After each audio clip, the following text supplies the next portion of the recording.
My name is Brittany. I am 38. I'm a stage 1 gastric cancer survivor. As of June 2021, that's when I was diagnosed.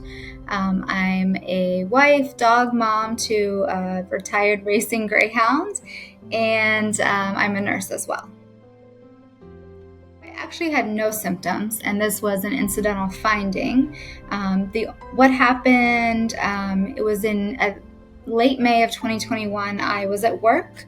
I had my lunch in front of me, and the phone rang. I took a bite of food, and I went to answer the phone call, and immediately started choking.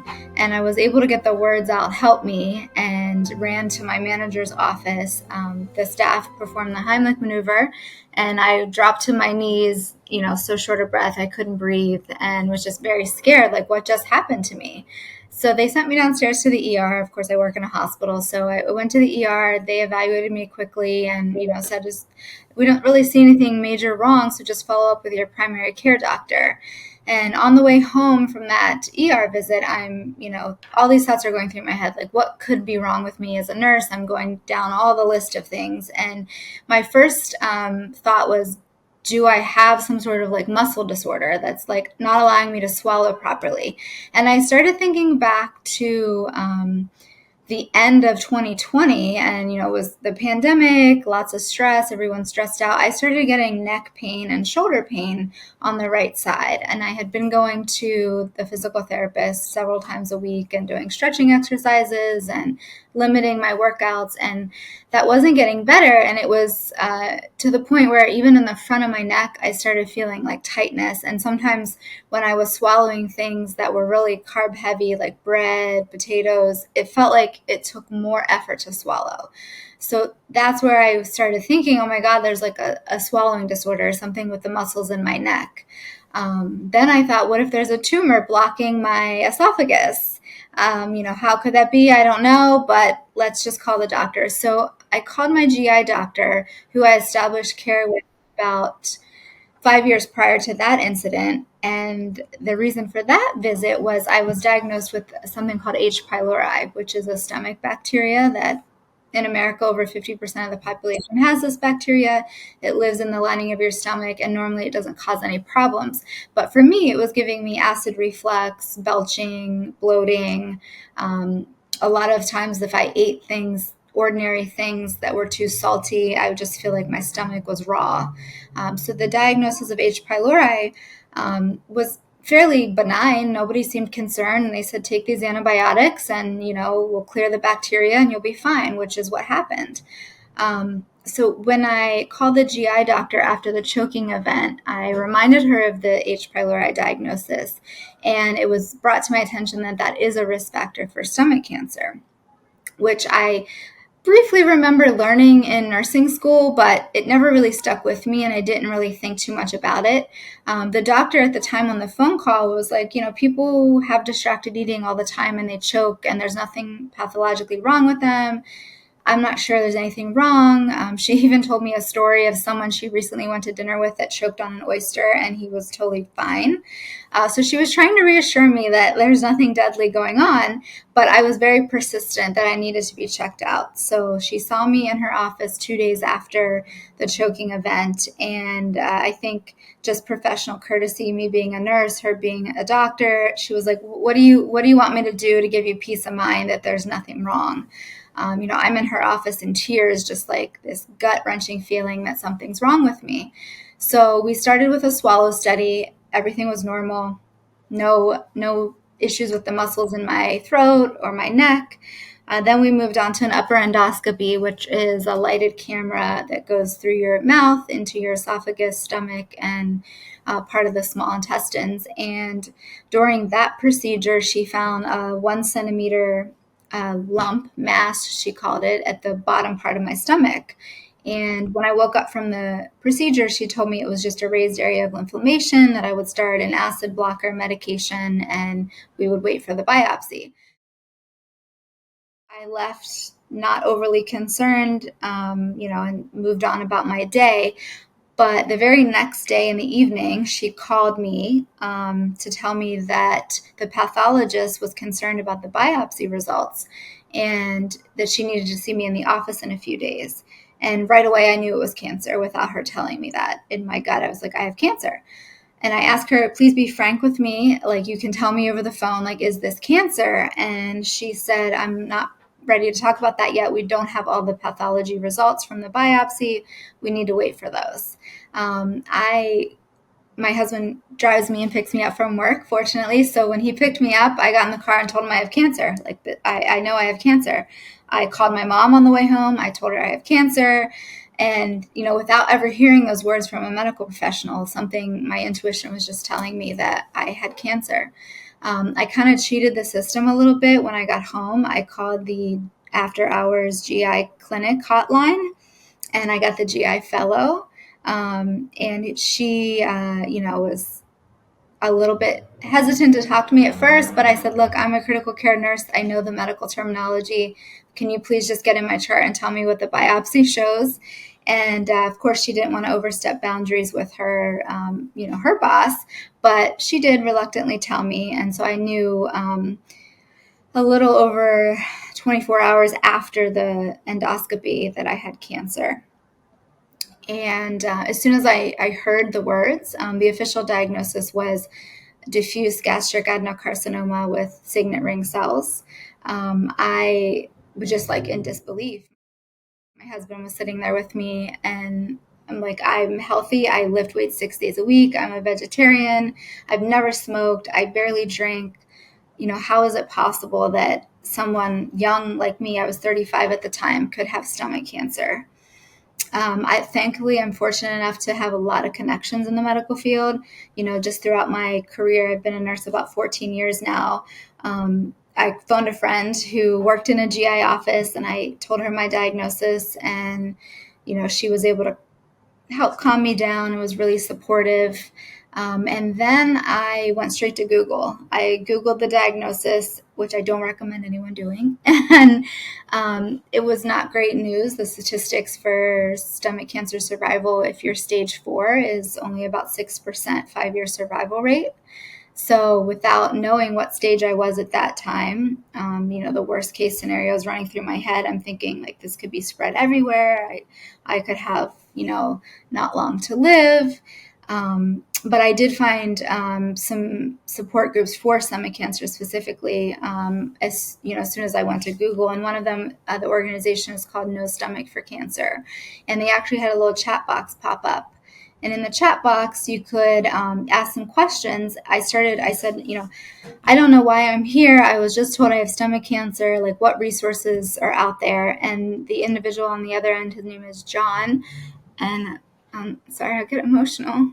I'll never forget this, but he was like, can you call me? And this is 9:30 at night, East Coast time. I don't know where he was in the world, but I called him and told him what was going on. And right away, he's like, get a pen and a piece of paper. Like, I'm going to, start telling you things you need to do next. So he gave me some contact information for some oncologists, surgical oncologists related to stomach cancer, other networks, other support networks that were out there in the social media world. And that was extremely helpful because within 36 hours of being diagnosed, I already had 3 surgical oncology appointments scheduled to be able to expedite getting a diagnosis and a treatment plan. The third surgeon I consulted with was at Memorial Sloan Kettering in New York City, is the surgeon I chose.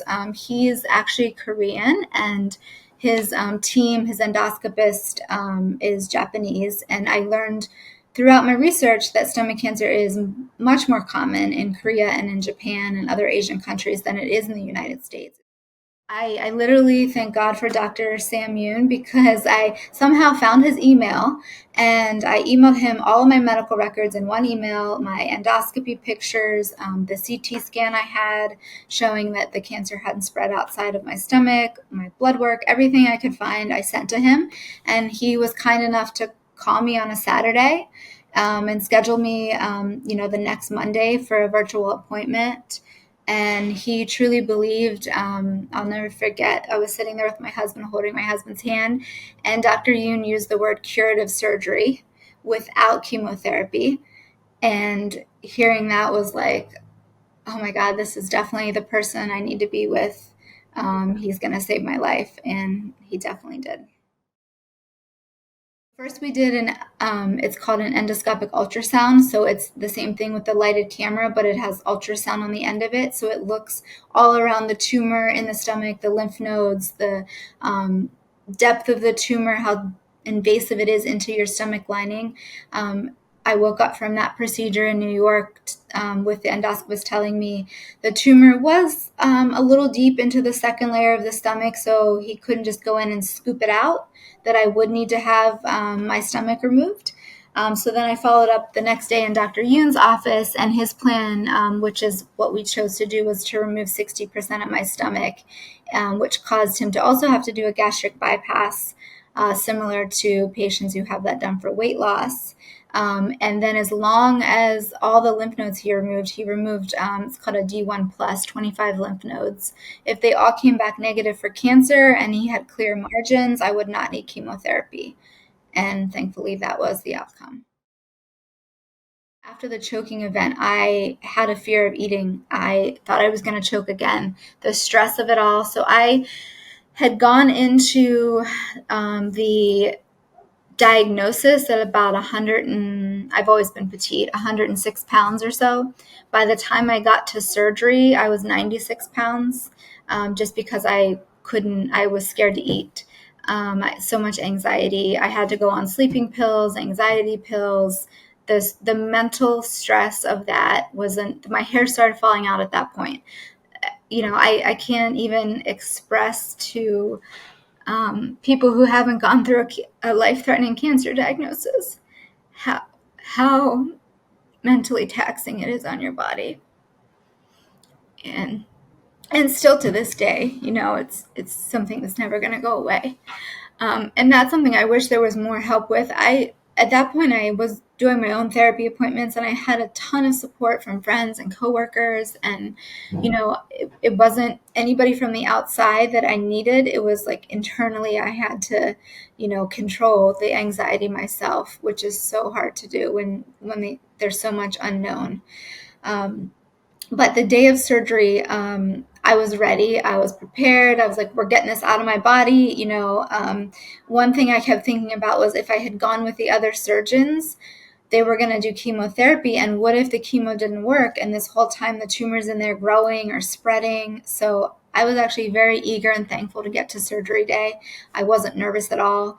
When I got to the hospital, they take all your clothes off and get in the gown. I was like, I'm ready, put the IVs in. I walked back to the OR, jumped on the table. I was like, I was just actually very, very excited. And the team at Memorial Sloan's amazing. I mean, they're very compassionate. They explain everything down to the, hey, which hand, we got to put an IV in both areas. Where do you want it? Like, what's going to be more comfortable? I mean, they were just amazing. The surgery was about 5 hours. I woke up, and unfortunately, because of COVID, visiting hours were restricted, so I couldn't see my husband that night. Woke up pretty pain-free and, doped up on medicine. And then I stayed in the hospital for a total of 5 days. Originally, I couldn't eat nothing the first day and a half.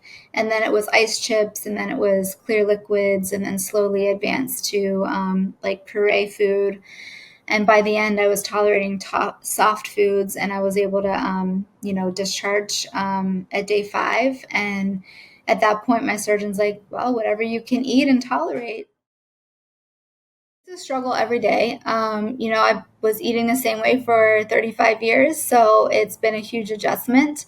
And I do think that the medical industry, medical professionals are still trying to learn about the aftermath of stomach cancer and this type of surgery in particular.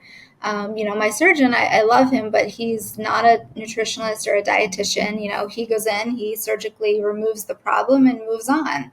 And so recovery the first 6 months was awful. I took 3 months off of work just to learn how to eat again because I experienced what's called dumping syndrome.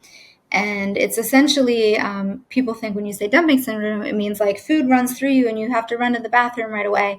That's not always the case. For me, what happens is, this is your stomach, and you have a sphincter up here and a sphincter here normally. So when you eat, things are slowly released in and out of your stomach, and it's not rapid. For me, the lower sphincter is no longer there. So anything I eat doesn't really stay in the stomach for very long. It moves on into your bowels pretty quickly.